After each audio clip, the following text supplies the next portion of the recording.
இங்கே டோராவும் அவன் ஃப்ரெண்ட்ஸும் மலையில் நடந்து போயிட்டுருக்காங்க. திடீர்னு அந்த இடமே அதிருது. அதிர்ந்த கொஞ்ச நேரத்துலேயே அது மொத்தமாக இடிஞ்சு அவங்க கீழே போய் விழுந்துட்டுறாங்க.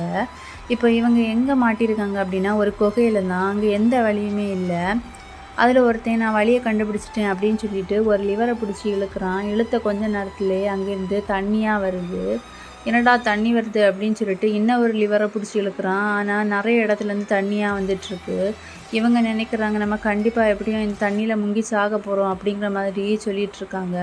ஆனால் ஒருத்தன் சொல்கிறான் கண்டிப்பாக இங்கே எங்கேயாவது நமக்கு வழி இருக்கும் அப்படின்னு சொல்லிட்டு தண்ணிக்குள்ளே முங்கி போய் பார்க்குறான். பார்க்கும்போது அங்கே ஒரு கேட்டு மாதிரி ஒன்று இருக்குது. அதை ஓப்பன் பண்ணுறதுக்கு மேலே போய் அவங்க ஃப்ரெண்ட்ஸை கூப்பிடுறான் ஹெல்ப்புக்கு. அவங்க எல்லாருமே சேர்ந்து அதை ஓப்பன் பண்ணுறாங்க. ஓப்பன் பண்ணும்போது ஒரு சுழல் காற்று மாதிரி வந்து அவங்கள மொத்தமாக உள்ளே இழுத்துட்டு போயிடுது. இப்போ எங்கே கொண்டு போயிருக்கு அப்படின்னா ஒரு குளத்துல தான் கொண்டு தள்ளுது.